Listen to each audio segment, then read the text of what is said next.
What's up, everyone, and welcome back to the Grind and Grow Show. I'm your host, Ken. And I'm your co-host, Paula. Today, we're time traveling back to our 20s to talk about the wild, wild world of starting a business. Oh, the memories, the ramen noodle dinners, the all-nighters. You think you know it all, but you really don't. Exactly. The biggest pro of starting a business is that freedom and excitement Right?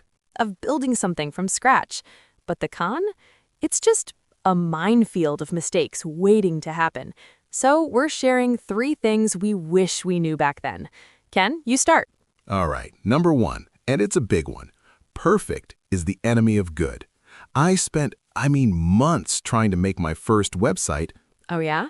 just absolutely perfect. Every pixel, every font, I was obsessed. Let me guess. By the time you launched, you were already exhausted and a little broke. You got it.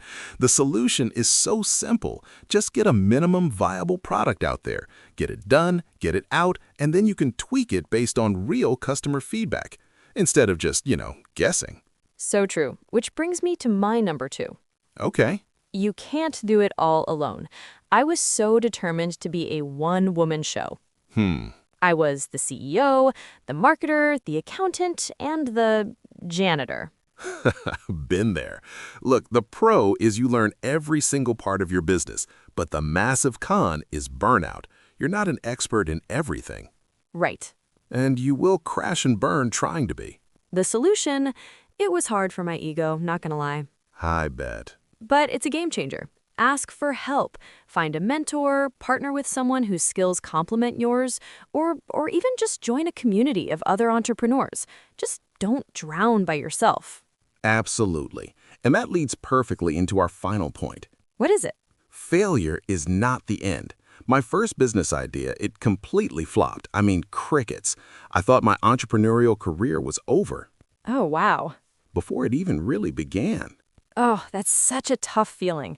The con is obvious. It feels awful. Yeah. And you might lose money. But the pro? You learn so much more from your failures than your successes. 100%. The solution is to reframe failure. It's not a personal judgment. It's just data. It's a lesson. What did the market tell you? Take that data and apply it to your next better idea. So to recap, get it done, don't do it alone, and don't be afraid to fail. That's the magic formula right there. It's about being brave enough to start and, smart enough to learn along the way. That's all the time we have for today. We hope these tips help you on your own business journey. Keep grinding, keep growing, and we'll catch you next time. Now get out there and build something. What's up, everyone, and welcome back to the Grind and Grow Show. I'm your host, Ken. And I'm your co-host, Paula. Today, we're time traveling back to our 20s to talk about the wild, wild world of starting a business. Oh, the memories, the ramen noodle dinners, the all-nighters. You think you know it all, but you really don't. Exactly. The biggest pro of starting a business is that freedom and excitement Right?